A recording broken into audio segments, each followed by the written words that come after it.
When my husband passed away, I thought the worst pain in my life had already been dealt to me. The house we had built together over 35 years was my anchor, and my son Daniel was my only child. I poured everything into raising him, helping him through school, supporting him when he met Emma, the woman he swore was the love of his life. I didn't expect to become the villain in my own home after all the sacrifices I had made. It started slowly, little comments from Emma about how my style was outdated, how my cooking wasn't to her taste, how I should get out more and give them space.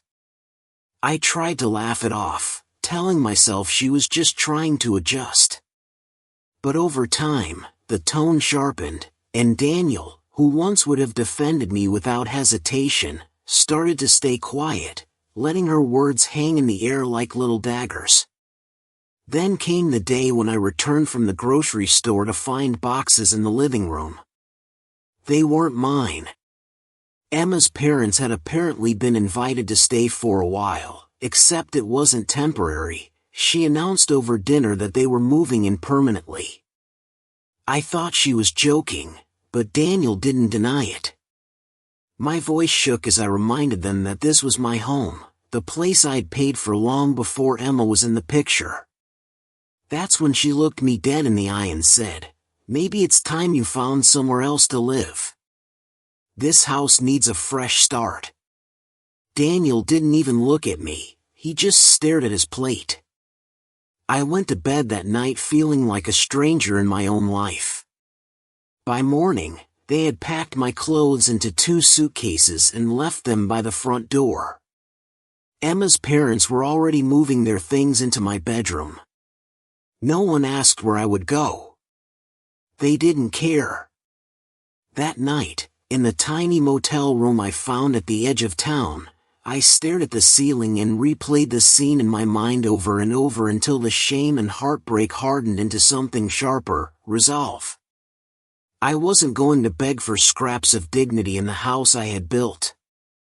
I wasn't going to argue with people who saw me as an obstacle instead of family. I had one advantage they had either forgotten or never bothered to think about: the title deed to that house was in my name alone. And if they wanted to play this game, I was going to end it in one move. The next morning, I called my lawyer.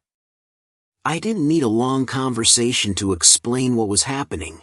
I simply told him I was ready to sell the house and wanted the process expedited. He reminded me that as the sole legal owner, I didn't need Daniel's consent, and certainly not Emma's. The paperwork could be processed in less than a week, but with the right connections, and a motivated buyer, it could be done in under 24 hours. I told him to make it happen. While the real estate agent arranged for a private cash buyer to come by that afternoon, I packed up what little I had at the motel and went back to the house. The looks on their faces when I walked in holding a folder of legal documents was almost worth the pain they had caused me. Emma's mother had the nerve to ask why I was back without calling. I ignored her and went straight to the living room, where the agent and buyer were waiting. I watched Emma's smirk fade as the buyer walked through, noting the property's value, asking about fixtures and appliances. Emma demanded to know what was going on, and Daniel finally stood up, looking uneasy. When I told them the house was sold and they had 72 hours to vacate, the explosion of voices was almost comical. Emma yelled about rights and family loyalty, and her father even threatened to call the police. I handed them each a copy of the sale paperwork, complete with my signature and the buyer's, and told them they were now trespassers. Daniel's voice cracked as he asked why I was doing this. I wanted to tell him it was because he had chosen a woman's comfort over his own mother's dignity, but I simply said, "Because you told me to find somewhere else to live." I did, and so should you. The buyer, a no-nonsense man in his 50s, didn't care about the drama. He was ready to close immediately. He handed me a cashier's check on the spot, and I walked out with my head high, leaving them to stew in the reality that the walls they thought would shelter them now belonged to someone else. They tried to stall. Emma insisted the sale was invalid, that she and Daniel had established residence and couldn't be removed without a court order. But the buyer wasn't a fool, he had his own attorney, and within 48 hours, the eviction notice was taped to the front door. I later heard from a neighbor that Emma's parents scrambled to find a rental, but their credit wasn't great, and the move-in costs were too high. They ended up crammed into a small 2-bedroom apartment across town.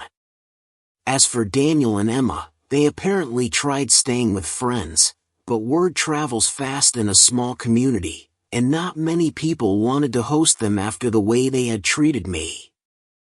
I wasn't interested in tracking their every move, but I did hear from one of Daniel's old school friends that Emma was furious, not because they'd lost the house, but because they'd lost the image they had been trying to build. She had been telling everyone it was their house, that they were taking care of me out of kindness, and that soon they'd be hosting family dinners in their dining room. Losing that story stung her pride more than losing the actual roof over her head. The day I deposited the money from the sale, I felt a strange mix of grief and freedom. That house held decades of memories, but it had also become a battlefield, and letting it go was like releasing a weight I didn't realize I was still carrying. I used part of the money to buy a small cottage by the lake, far enough from town that I wouldn't run into them by accident. The rest I tucked away for my future, no longer tied to anyone else's expectations or manipulation. I told myself I wasn't seeking revenge, I was simply reclaiming my life. But deep down, I knew the look on Emma's face that day would be replaying in my mind for years, and I wasn't sorry about it. It's been 6 months now, and I haven't heard from Daniel. At first, I thought he might come around, maybe realize the line he'd crossed, but the silence has been telling. I did hear from my sister that Emma has been telling anyone who will listen that I ruined their lives and stole the house out from under them. The truth, of course, is that I gave them every opportunity to treat me with respect, and they chose arrogance instead. My days at the lake are peaceful. I've taken up gardening, joined a small book club, and started baking again without worrying about someone turning up their nose at my recipes. Sometimes I wonder if Daniel ever regrets not standing up for me, but I've made peace with the fact that his choices are his own. The part that still makes me smile, though, is knowing that Emma underestimated me completely. She thought I was an old woman she could push aside, someone who would fade quietly into the background while she took over. Instead, I reminded her that experience and ownership are a powerful combination, and that if you corner someone long enough, they might just burn down the whole chessboard instead of playing along. Friends who know the whole story call it revenge, but for me, it was survival with a twist of poetic justice.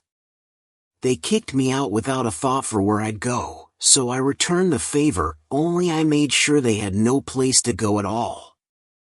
And if that lesson sticks with them the way the memories stick with me, then maybe, just maybe, it was worth every second.